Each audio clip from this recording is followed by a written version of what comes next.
Now, speaking of Elon Musk and his self-serving ideas, Elon would love to take your Social Security money and your Medicare money to pay for his tax cuts. I've been warning you about this for weeks now. Elon Musk, Vivek Ramaswamy, their shiny new Department of Grifty Edgelords, Doge. It's not about fixing stuff. It's about dismantling whatever they can to justify the policies they want that would benefit them. And it could be dismantling Social Security, Medicare, and other things that working families rely on so that the ultra wealthy can cash in again. Here's what's happening. Musk and Ramaswamy are now the Republican go-to guys for slashing programs, slashing spending that millions of Americans depend on. They're assigning a word that sounds great. They're saying, oh, this is efficiency. But it's important not to be fooled. This is about cutting $2.5 trillion when the totality of discretionary spending is $2.5 trillion. If you believe they will cut anything close to that, they won't get it from discretionary spending. They will have to get it from mandatory spending, which includes programs like Social Security and Medicare.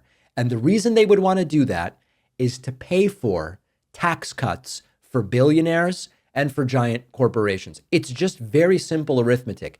You can't cut 2.5 trillion without going after these programs because you can't cut the discretionary budget to zero. This is not a new idea. It's just Elon and Vivek running it is new. Back in the 1980s, it was Reagan's Grace Commission. They made thousands of recommendations. Now, almost none were implemented, but it would have been cut stuff to get goodies for us. Trump then brought in Carl Icahn during his first term, who resigned after using his position to benefit his own oil refinery. And now it's Vivek and Elon Musk, two unelected, a billionaire and a half billionaire, who are going to get to decide how much pain can Americans endure to pad Elon Musk's bank account. Maybe we cut $100 a month from some seniors and their Social Security benefits.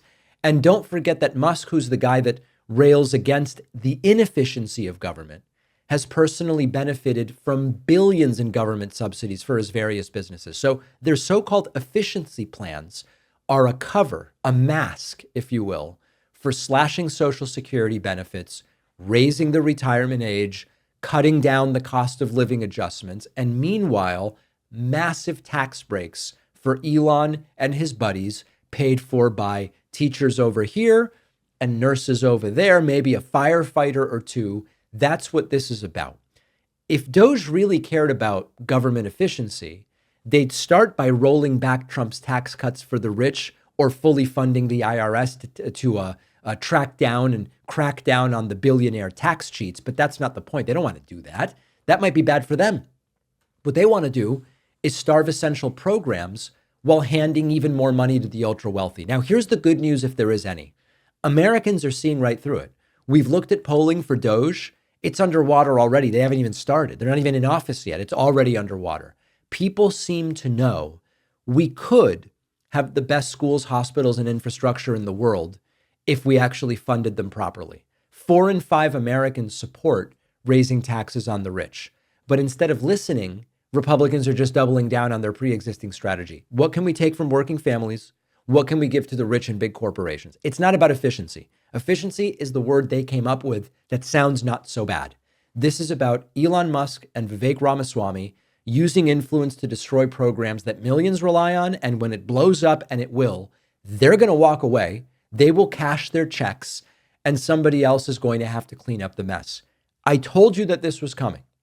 And we've got to fight back now, or they will get what they want. Reduced Medicare, hampered Social Security, a diminished safety net, and tax handouts to themselves. We have to try not to let them get away with it. And then, of course, there are the grifters who see it as a cash grab from a media standpoint. We'll talk about them after this short break.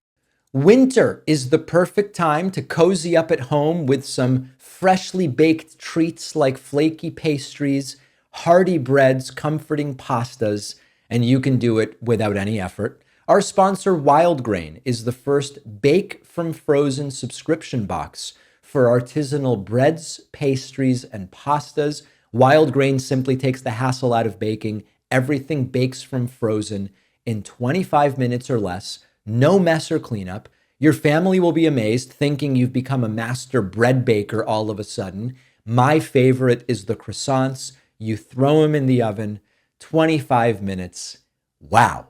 If you're ready to bring all your favorite breads, pastas, and pastries right to your doorstep, check out Wild Grain. You can build your box of artisanal pastries, breads, and everything right now.